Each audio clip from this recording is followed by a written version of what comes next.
welcome back, you guys, to another amazing night with yours truly, Sylvia Camille. Aren't you so happy that we made it to the first Sunday in October? And I have a special guest tonight who's going to help you strategize the course for the month of October in your life. Now, the word of the week is strategize. Strategize, devise a strategy or strategies, and strategies are a course of action to help you get to your next goal, to your next dream, or whatever is going on in your life. So I don't want to wait any longer. I want us to clap on in our special guest, Miss Keisa Campbell, guys. Hey, hey, hey. Hello, Keisa. I am so happy to Hey. be tonight on Sunday Night Live with Sylvia Camille. Guys, Keisa is a mother.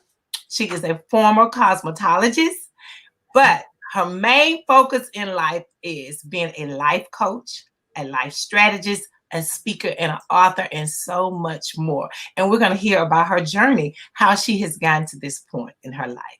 So, Keisa, I'm just going to jump right on in and let's just go ahead and start and tell everyone. First of all, you are from the ATL. Yes, I am born and raised original Georgia peach. No filters, look, no additives, no nothing. Straight from ATL. Right, guys, and she's straight from the ATL, and of course, she graduated from the Benjamin Elijah Mays High School.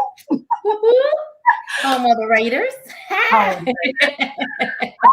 so you know she knows what she's talking about, guys, because that's the place of excellence. But let's just go ahead and let's talk about your experience as being a life coach. How did you get involved in that? Well, I think, not I think. I've seemingly been coaching like since I was a kid. I always like to say purpose is something that you've already been doing effortlessly, but not realizing it until later on in life. Some people don't realize it until later on in life because they think it's this grand thing that it's supposed to be. But I remember coaching as early as the age of 8. And again, in high school, to some of my coaches, like really in the locker room, sobbing on my shoulders, and I'm the student. And coaching her through she's got one of my coaches got some news right before I walked into um, the locker room. And yeah, God used me in that moment. And at that point, I already knew that I was supposed to help people, but the how piece was to be determined. So naturally, I can encourage. Naturally, I inspire. Naturally, I am a great listener. Naturally, these things come natural to me when I'm put in position where I'm there for somebody. That's natural for me, right? But people would just say, "Oh, you just encouraged me," or "You just don't know how you changed my life," or And so one day, after spinning my wheels, I was working a full-time job. I was in the hair salon part-time every week. I said part-time, but I was in it every week. Uh, but hair was like love for me. What you say? I say every week part time. Every week part-time. And so hair was a natural thing for me, natural gift for me. And I enjoyed doing it as a hobby. But God used me in those moments, even everybody that sat in the chair, in some form of fashion, coaching them through life. That was something that they was like, I couldn't wait to see you today, girl. You got to help me. And I was like, okay, well, let me get you in the chair, and that was a natural thing for me from behind the chair. And then at that particular time, I also was a full-time dance mom because my daughter danced or practiced 6 days a week, and she was in competitive dance. And I was a mentor for at-risk juvenile kids and running an MLM multi-level marketing team. So I was doing the most. And I remember in 2014, after spinning my wheels, like, okay, everything that I'm doing is directly helping somebody. But am I on path? Like I'm on the right path, Lord. Like I need to know because I don't want to spend another waking moment doing something that I'm not supposed to or spinning my wheels, right? And I remember just crying out to God one night. Seriously, this is like true story. I laid in that bed and I was like, Lord, you got to tell me what I'm supposed to be doing because I cannot get up another morning and be doing the most and not doing nothing when it's not towards my purpose, Yeah. And I literally rocked myself to sleep, just cried. And I was like, Lord, please just tell me. And the next morning when I woke up, he said, life coach. And I said, what is that? I ain't even had heard of a life coach. I was like, I didn't even know such thing. What is that? Because I knew therapy was something that I wanted to get into and get my master's in and, all of that. I was like, well, maybe that's what I need to be doing. It was so clear. And I said, well, let me just go and Google. My best friend, I tell you, Google don't help me out a lot in life, right? So I went and Googled life coach. And I was like, OMG, there is such a thing. Mm-hmm. And it's classes for this thing. And I was like, okay. But long story short with that, I even went and applied for school and to get my certification. And I remember them having a mock class, like, come to class, see if this was something that you really like. And because I'm such an overachiever sometimes, especially when I know it's what God has called me to do, I volunteered. They needed 2 volunteers. Now, I could have just very well been the client, but why she picked me as the coach? And I wasn't asking the right questions. I wasn't doing anything. She kind of chewed me out, as if I was supposed to know how to do this Right. thing called life coach, right? And so I got out of class, and I was like, "Oh, that's not for me. I ain't doing that, God. I ain't doing it. You got the wrong person." Did you see how she just talked to me? She made me feel like I was this little, and I was just like, "I'm just over it. Like I'm not doing it." And so I walked away from that, like, next, what you got for me to do? Because that's the wrong thing. But it never left me. And what I did, I really had to do my research and I did find another school that I ended up going to and got my certification and really learned. And I was in there amongst like psychologists, therapists, counselors, Mm-hmm. psychiatrists, and all people wanted to shift from that arena to coaching. And when I was able to coach a therapist, she had a real life problem, and we solved it in class. Like had the biggest aha moment. I knew that I was in the right spot. Like I knew she was wanting to move from Texas to Atlanta, but had a whole lot of things going on in her life, and God just gave me and used me as a vessel in that moment to just like drill all the way down. And we both were like, at the same time when we figured out what it was that, what was the stumbling block. She was Mm-hmm. able to get around the stumbling block, and she lives here in Atlanta now. Yeah, so she's moved here based off our coaching in class. Right. Yeah, right. Right. So, that's how I got into it. It's like, it really is a God thing for me.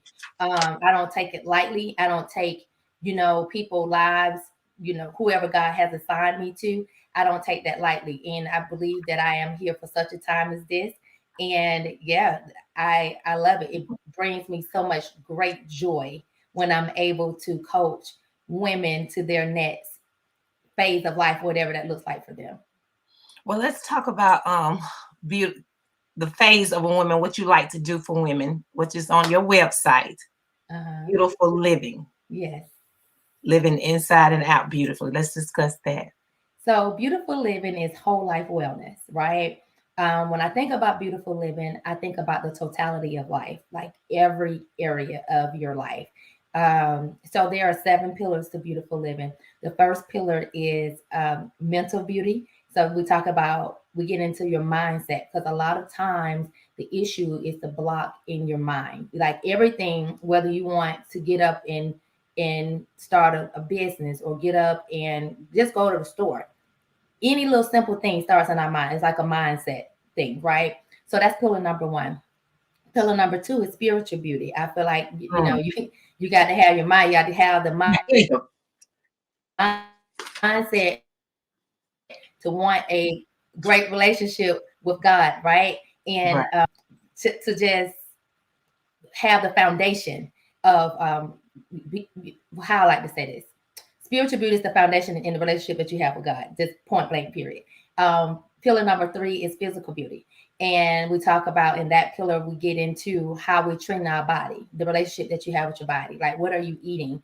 Like, what are you working out, exercising? How are you treating the only temple that God gave you? Pillar number 4 is relational beauty, the relationship that you have with yourself, the relationship you have with others, and everything else that surrounds you, your mind, God, your body. Pillar number 5 is financial beauty. That's pillar number 5. And that goes without saying, Yes. debt, your finances, what are you doing to actively stay afloat and just more than afloat, but just thrive in that area. Pillar number 6 is career and entrepreneurship. And, I like to say pillar number 6 is about purpose. Like, what are you called to do? What are you operating in, whatever it is that God, the natural thing that God gave you to do on this earth. And pillar number 7 is outward beauty. How are you showing up for what God has called you to do? And so those are the 7 pillars to beautiful living. I believe that touches every part of a woman's life, from your mental to all the way how you are showing up for what God has called you to do, nothing left out. And the number 7 is the number of completeness. So I just feel like that is it, a number of completeness. So yeah. Okay, out of those 7 pillars, I have to ask the question, which one do you find most women have to struggle with the most?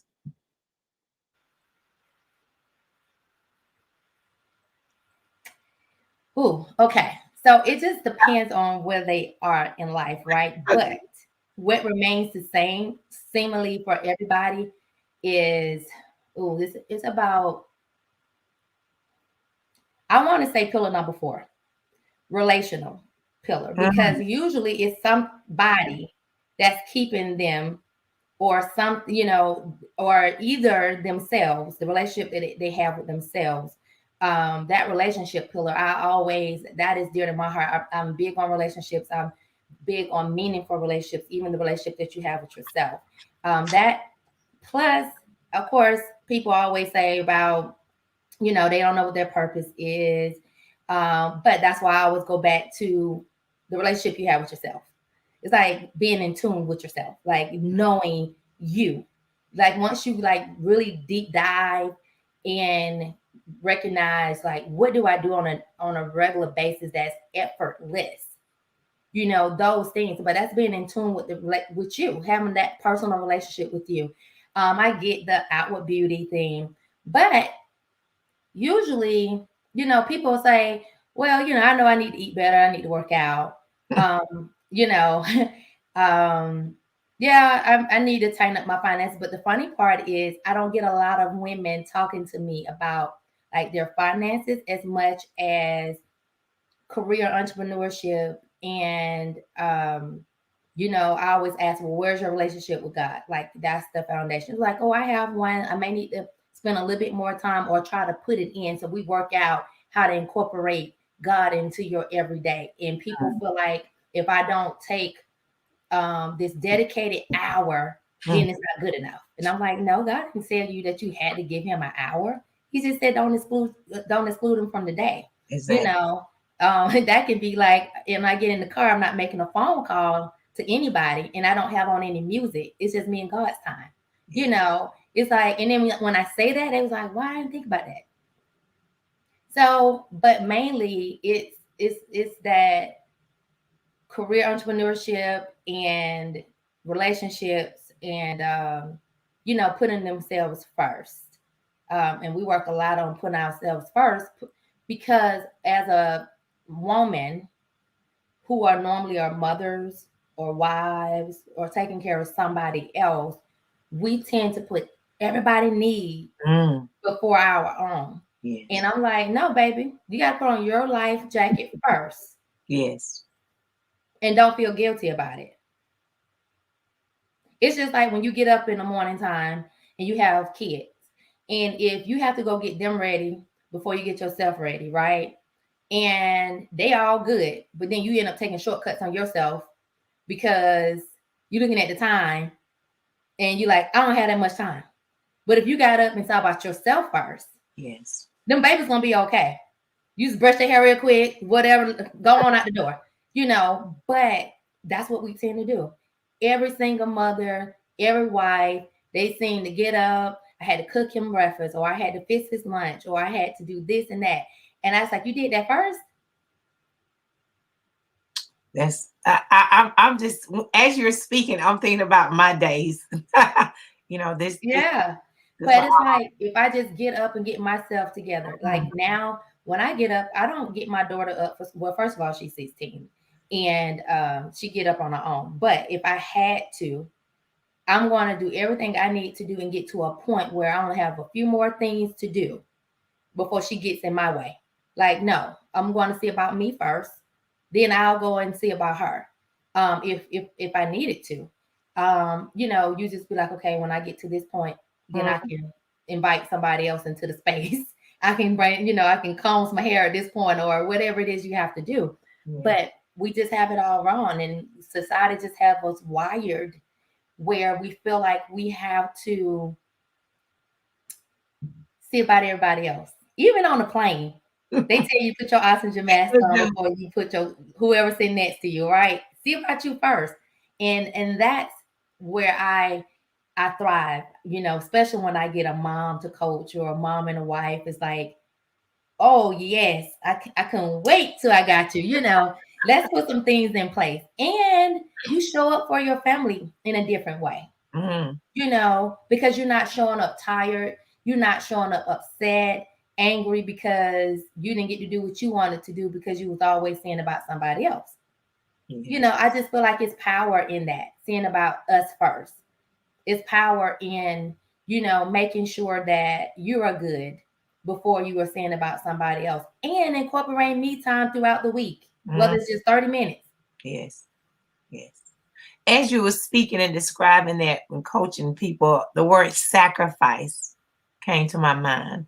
Yeah. Because for a mother to have to get up an hour or 30 minutes before whatever they have to do, that's sacrifice too. Yeah. So it just resonated with me when you said that. What kind of sacrifices in your life did you have to go through to get to this point? So I was married. So I know what I'm talking about when I talk about these wives. Okay. I was married for like 19 and a half years. So I know I am divorced now, but there were a lot of sacrifices. I made a lot of sacrifices in marriage and as a mother. I remember putting everybody's dreams, because the visionary in me, or the coach that I didn't realize I was in the moment, like I said, it's something I've always been doing.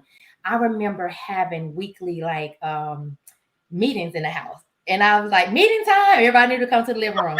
Like, it was something, I don't know. It was just something in me. My husband, the girls, I have 3 girls. They always just come to the living room. And they never knew what I wanted to discuss. But I would have these weekly meetings in the house. But it was mainly to find out where everybody was in life. Mainly to see like, hey, what is it that I can do to help you? Like, what is it that you want to do? So the girls were always like, well, I want to cheer. I want to dance, and all of that. And guess what Mama did? Mama get on Google, finding the dance studio or a cheer team so that they can do. It's nothing that they didn't ask to try to do that I didn't allow. I just went to work for it, right? That was sacrifice in itself. I'm working a full-time job. I'm part-time hairstylist. And then my husband at the time, his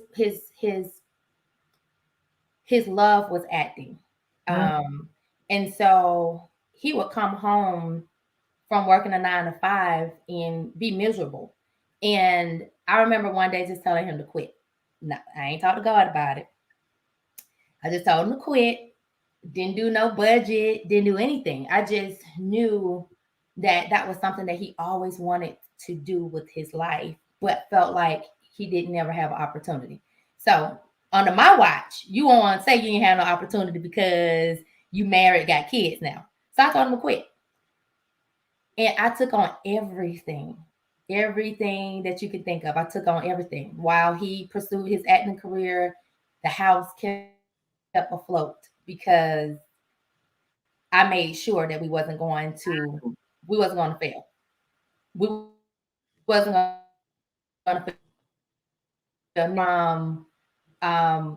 Cheer from that. He didn't get pulled from anything that he wanted to do. But let me tell you the sacrifice I had to make. I started getting my nails done. I stopped shopping. Luckily I was a licensed hairstylist. I could do my own hair. And I had to just work with what I had. But I was the only one that had to sacrifice. Nobody else sacrificed.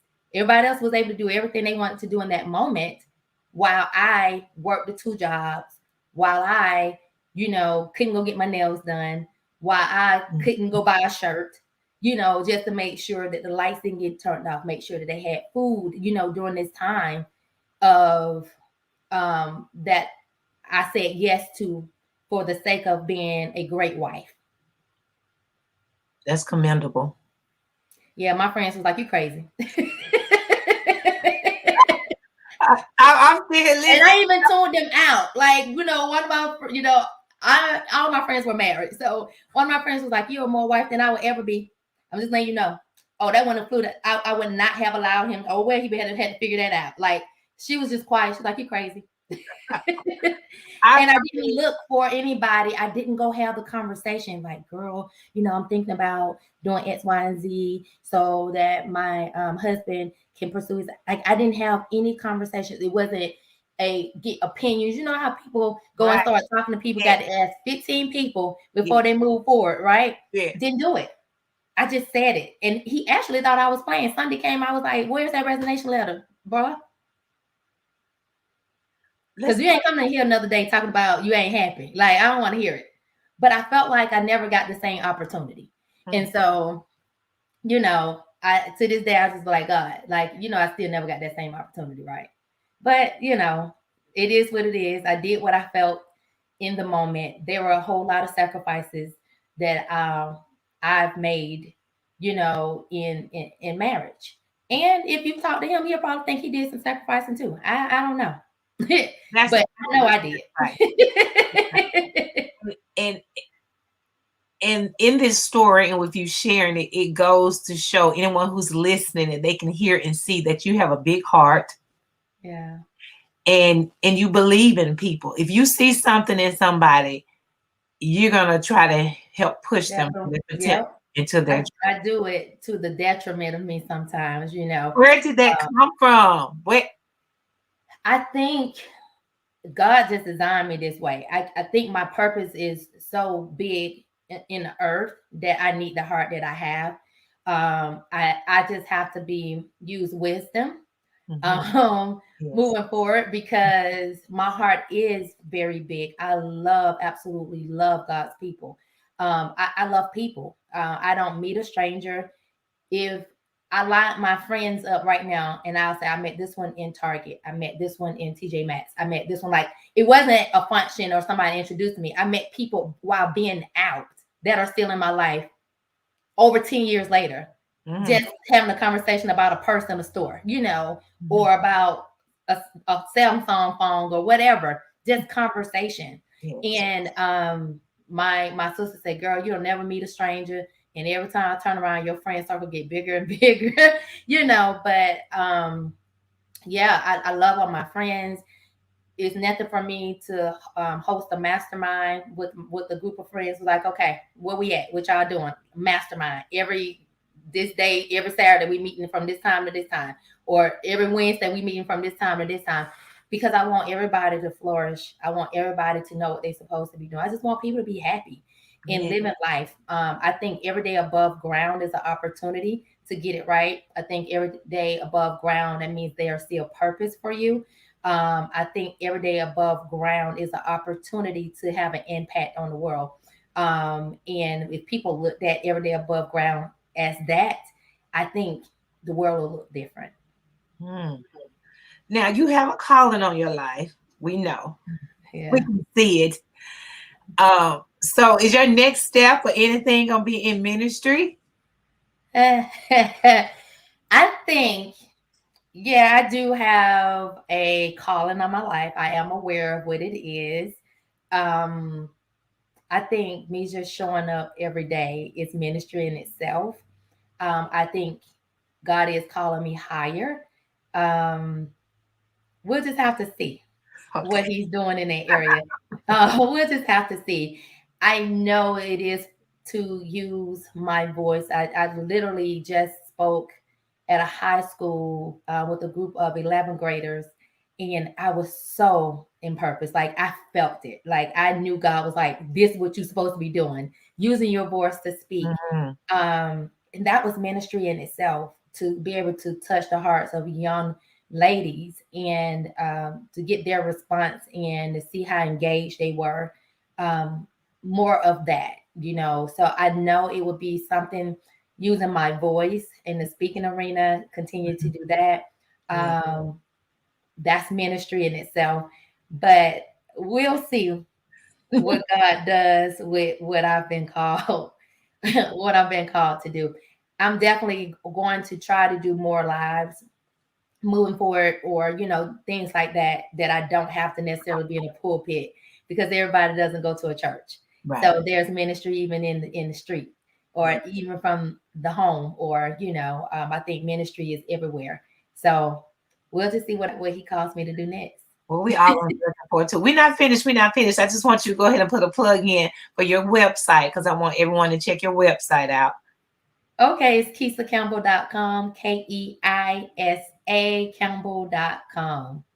Awesome, awesome. All right, let's discuss your journey through your quote. I love this quote. Beautiful life awaits you on the other side. So it's okay. Beautiful living awaits you on the other side. Let me tell Beautiful y'all. life awaits you on the other side. Yeah, beautiful living awaits you on the other side. Um, so going through, I started talking about beautiful living. Beautiful living came to me in 2015. So like a year after, God told me that coaching is something that I was supposed to be doing, and after I was certified as a coach. So beautiful living came to me. So I started really talking about beautiful living more in 2017. I went live twice a week, just talking about different things and tips and strategies that you can do to live a beautiful life. Some of those things, though, I was like, Lord, I hadn't experienced that. So why did you give me that to talk about? Hmm. But then I was like, well, I mean, I can help a person even though I haven't experienced that particular thing.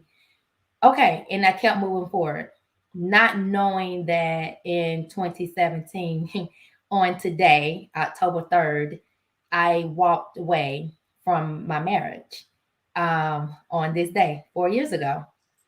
And Woo. right. Um, and so even with that, then this day is just so significant because the year before that, I lost my niece to domestic violence on this day as well.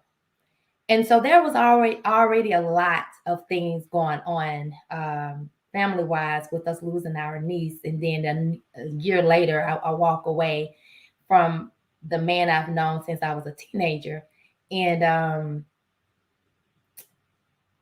life got real. I had been talking about beautiful living as a wife and things that you can do, but had never been on the single side, like as an adult, you know. And that journey was so painful for me, so painful.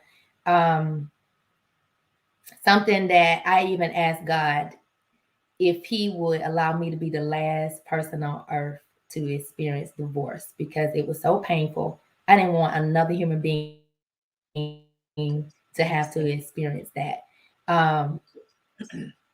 Hmm. I just said Yeah, and so I didn't want another. Yeah, and so I didn't want anybody else because it hurt so bad. Like mm, suicidal thoughts, everything was going through my mind. I had to fight my way through that process and to just stay above the water because some days I felt like I was drowning. And but I kept saying, Lord, I know I this I got to keep pushing because I kept thinking about my three beautiful girls that was nobody else but them that got me to where am today. Couldn't end my life. I couldn't do any of that, even though I just felt like that would be the best way out in the moment, because it was the pain was overbearing.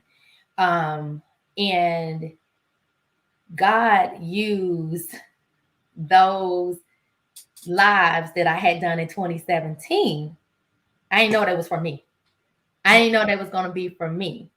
And I had to sit down and minister to myself through those lives that God had already had in place for me, because he knew that I was going to go through that. I just didn't know that I was going to go through that. And once I had the opportunity to really minister to myself in the things that I started to put in place to get through it, mainly worship. I really truly worshiped my way through that divorce, and kept telling myself, and I started making plans for myself while going through that divorce, especially on weekends, because weekends, he and I used to hang out. Like, that was our thing. Like, weekends came, I was like, you ain't finna catch me out here balled up in a knot because I don't know what to do with myself. Like, I had to start planning ahead and realize that beautiful living was really waiting for me on the other side. And so what I like to say to anybody that's going through, if you get stuck in the through process, you will never get to experience what God has on the other side. And so whatever that through process or whatever it is, the process for you, it looks different. It may not be a divorce. It could be an illness. It could be anything that you feel like giving up on. Beautiful living awaits you on the other side. God has something so awesome and amazing on the other side of that process that you just have to, you got to fight your way through. And I literally had to fight my way through, because remember early on I told you that all my friends were married. Right. So they hadn't experienced what I was going through. They could not 100% relate to what I was experiencing. Only thing they can do is just listen. Only thing they can do for me is try to offer whatever they could in the moment, but they couldn't truly relate to the pain that I was enduring. So it became a me and God thing, and my vision was my children. Like, they have to see me push through this. Like, they can't keep seeing me balled up in a knot. They can't keep seeing me where I'm like, I don't have nothing for y'all today. Like, just close my door, type moments. And so, yeah, worship became my thing. And I think worship was always my thing, but it really became like real meaningful to me during that time. And I just like to say, once I got over it, like, I felt like I did everything I could possibly do during that divorce process. So when I left the court, I felt like God just like lifted this. I felt it. Like it something just lifted off of me. And I left out without a tear. He was broke down in there, like snotty nose broke down. Because I felt like I was listening to God every step. When I left out, I felt this like relief.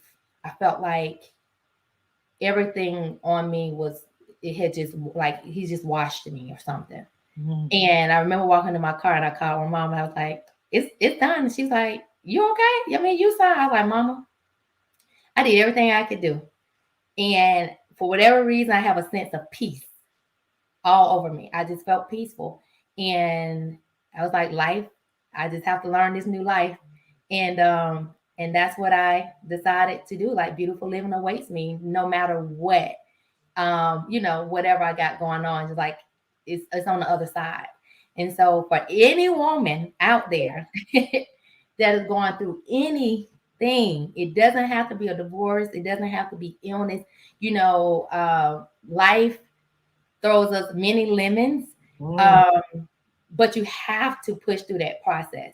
And if you don't know how to do it on your own, I encourage you to find somebody, a coach or a therapist or somebody that can walk on that journey with you, because I didn't have that person that could totally relate, but I had people that I can talk to. And because I am a talker, talking it out did help, even though they wasn't able to feel my pain. They felt it hurt them because they cried too, but they cried because I was hurting. Right. You understand? So yeah, beautiful living awaits you on the other side of whatever you're going through. You just got to get through that process. I love that. Beautiful living awaits you on the other side. You just got to push through and get through the process. Yeah. So here's the word faith. Yeah. You had some faith. Oh yeah. Yeah. That nobody, because anyone who's listening to this, at the top of the interview, you talked about you sacrificed.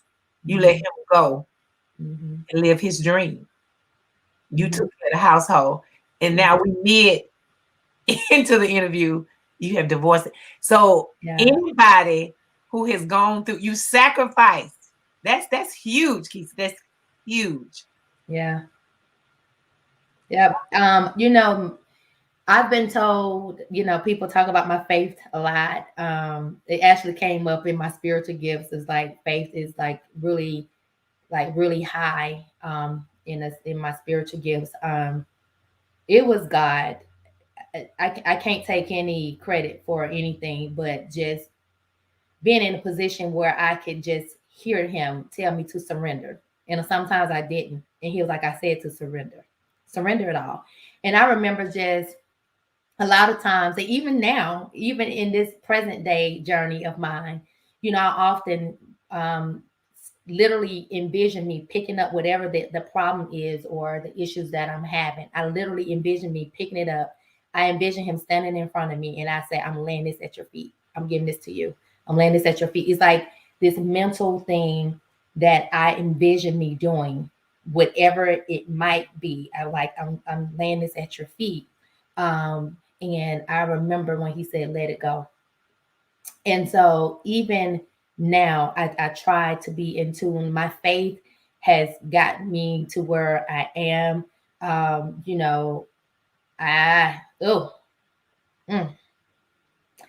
That faith thing is something serious,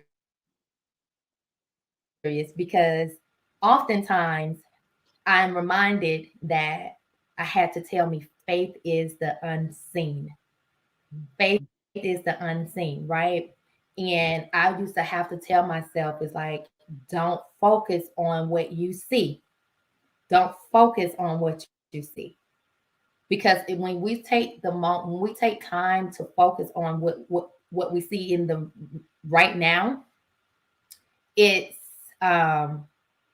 takes us away from what God is trying to do in our life, and it becomes a discouragement where you may not believe. And so I had to keep saying faith is the unseen, right? And allow me to, and I had to put another thing in motion. Like I had to see what I wanted it to be, and I had to focus on that. And when you are on a faith journey, as we all are in some parts of our lives or all parts of our lives, we can't look at what it looks like now. We have to envision what we want it to look like and focus on that, because that's faith. And that's what I did. I had to envision myself just getting to the other side of everything. Health scares, surgery, everything in between. I had all of that going on while I was going through my divorce. I had surgery. It was just a hot mess. Right. Faith brought you through. Yes, yeah, right. And just faith brought me through, and I have to lean on it even now. And I have to keep saying, Lord, you say if my faith is as big as a mustard seed, and y'all know that's even tiny. And some days I was like, I don't even know if I even got that for you, Lord. I don't even know if the faith is big as a mustard seed or small as a mustard seed, because this is hard today. But I was like, I know I got to at least have mustard seed faith, to just push through. I love it. Push through. Now I want to make sure we give all the titles of your books. That's the author. The 90-day action plan blueprint. Yeah, that's a one sheeter that you get. Well, it's more than one sheet that you get once you subscribe um, to my website. You will get a 90-day blueprint, and I love that because it helps you to strategize the word for the week, your next 90 days.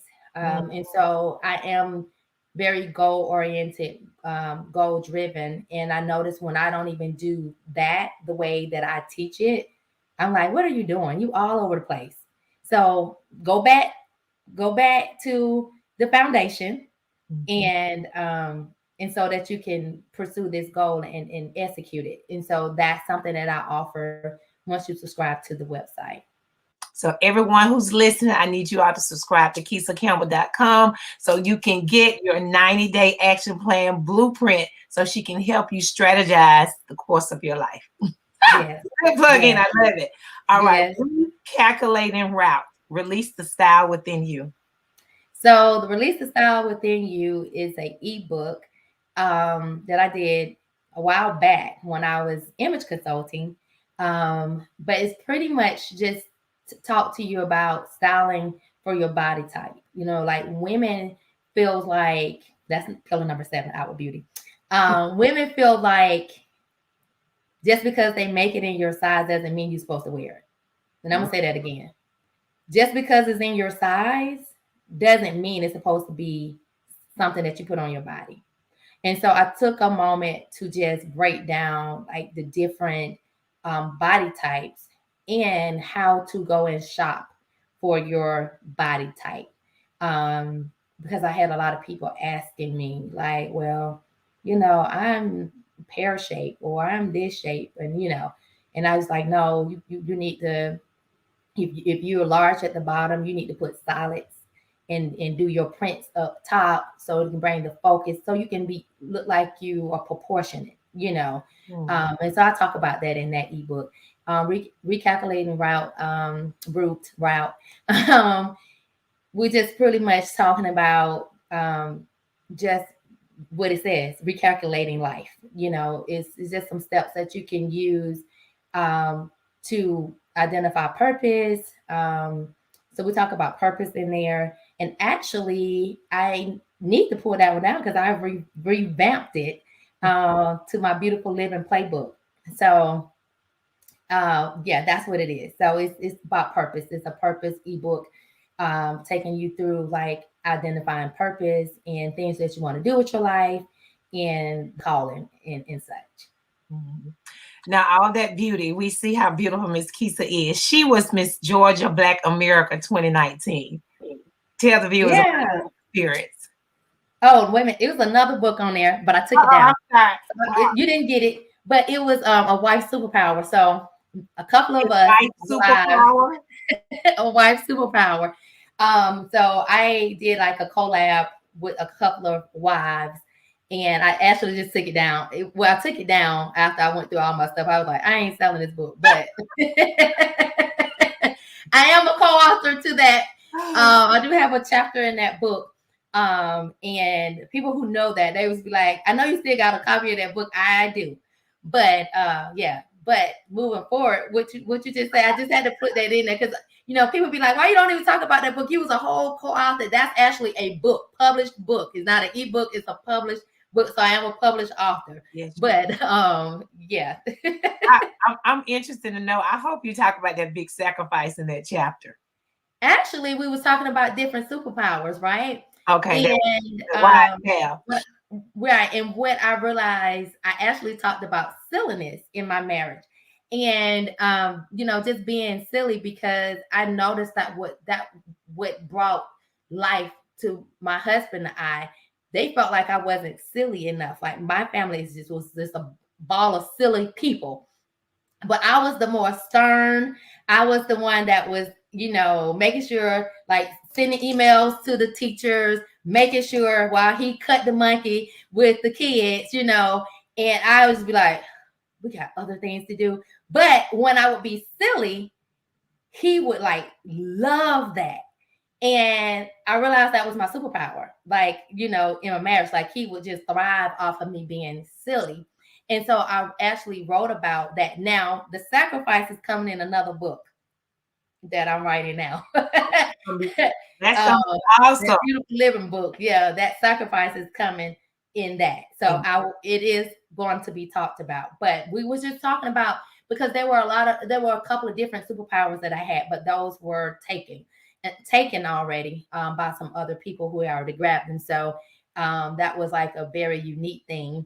And even now, in this dating world, it's been so funny because it seemed like every guy, that I've come across, even as a friendship, they always talk about how silly I am. Like, you're so silly, and I love it. And I was like, that was that chapter in that book. That's your superpower. That's my superpower. Like, but my kids never saw it. They was like, when they run into my friends or something, it's like, your mama is so funny. They was like, what? Her? And I was like, yes, I just have to be stern with y'all. But now, as they're getting older and I'm not having to like be so stern with them, they was like, mama silly, The baby girl still, probably coming around, but she laughs a lot with me. Like, we both be silly together, but yeah. It's cute. It's cute. Yeah. I love it. But I want you to tell everybody too about your experience being Miss MS Georgia Black America 2019. Yeah, so pageants was not my thing, guys. It wasn't my thing. It wasn't my thing. I didn't wake up saying I wanted to be in a pageant. It was never on my goal list. It was never any of that for me. But I got a call like the next day after I left court from getting a divorce. Somebody was looking for me and wanted to know would I be interested in being in a pageant. And I was like, oh no, that ain't what I do. No, I ain't doing no pageant stuff. Like, why? Like, what in the world? But let me tell y'all. So my initial thought was no, I am not doing that. But I had just finished reading the book of Yes, The Year of Yes, The Year of Yes by Shonda Rhimes. And in that moment, after I got off the phone, because I told them no, I had to really think about it. I didn't give them a yes. But after I got off the phone, that book was sitting there, The Year of Yes. And I thought about all the sacrificing that I had done for everybody else.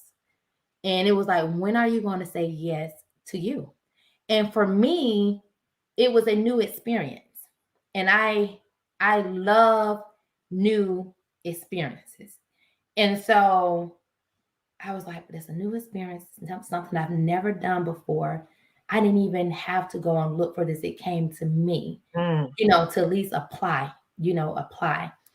And I decided after, I gave it like a day or two thought, and then I applied for it. And didn't think 2 cents about it. I didn't know if I would win or anything. Long story short, I did. And in that moment, I felt like it was such a God moment for me,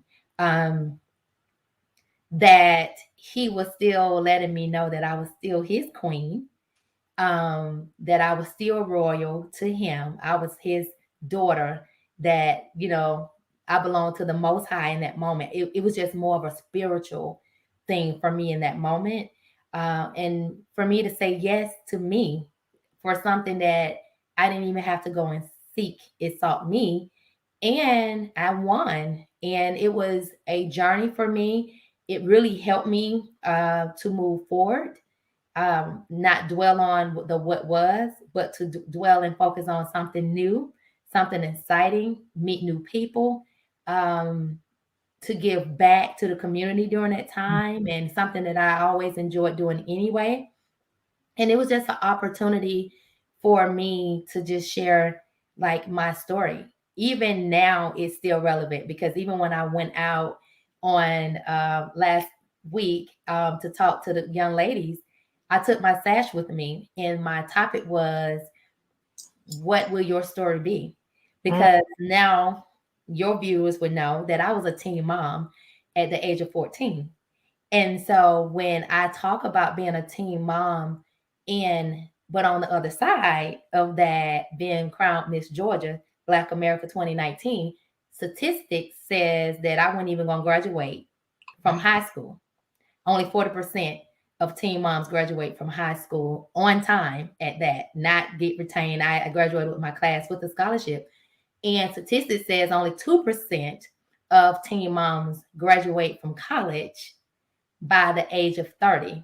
And I went on to get my cosmetology diploma and associate's degree, graduated number one in my class, summa cum laude, and less than a year later, getting my bachelor's degree. And so when that crown is showing up in that area where there were teen moms in that group, didn't know it until I asked them what would their story be. But they got to see me standing, not knowing anything about a divorce, not knowing anything else about anything else that I've endured in life, but to see me as a ninth grade teen mom. And now on the other side of that, I'm wearing a crown and a sash. It's just the story that God has written for my life. And you are ordained and purposely so to share it. Yes. And you're doing a beautiful job. Thank you. That takes courage too, Keisa. That Yeah. takes courage too. Yeah.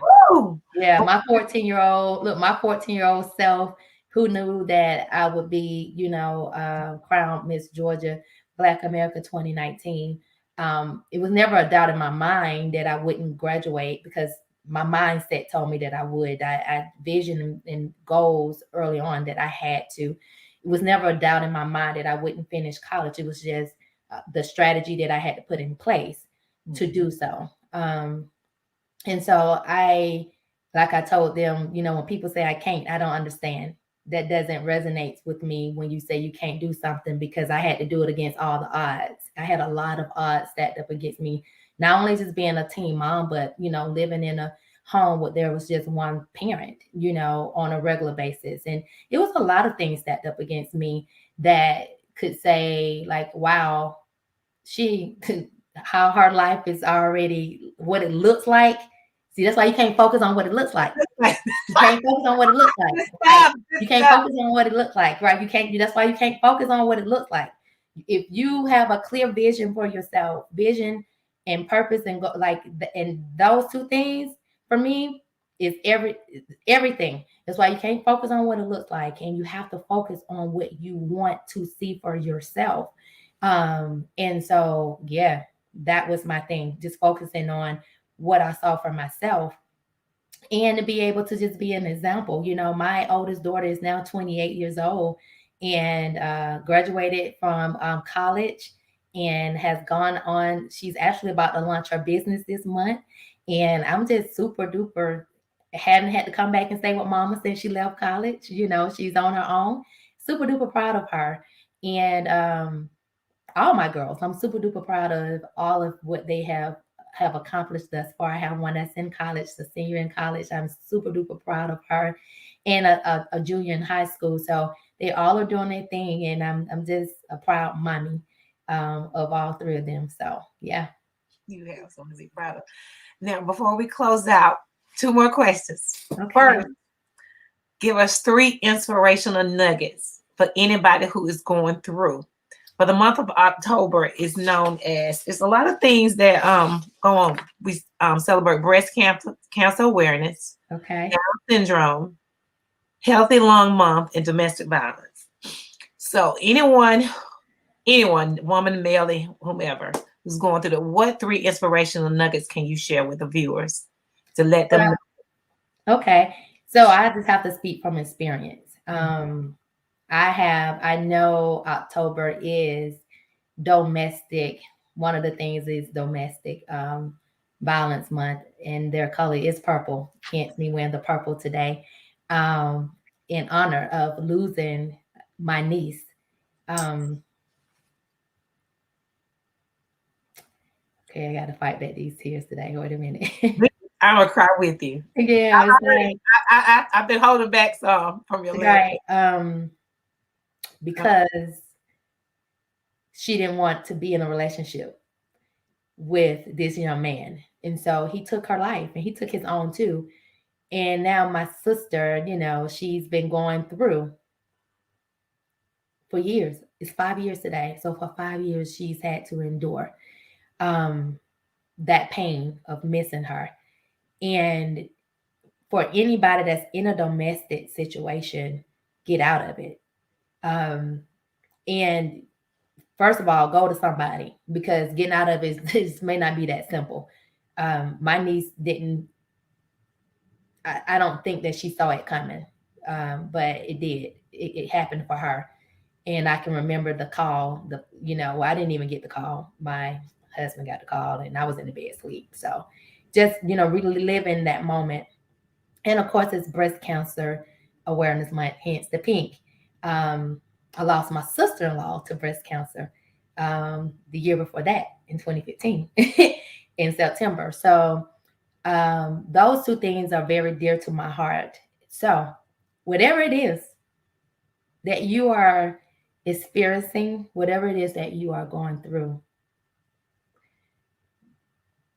surrender is number one. Mm. You have to surrender whatever it is that you're going through to God. It's not your responsibility to carry it. He never intended for his kids, his children, his daughters, his sons to carry any of that weight. That's not the God we serve. We carry it because we don't want to let it go. Letting it go is a everyday journey. Every day. It's nothing that you can do one time. It's a constant, I'm laying this at your feet. It's a constant, I'm laying this at your feet.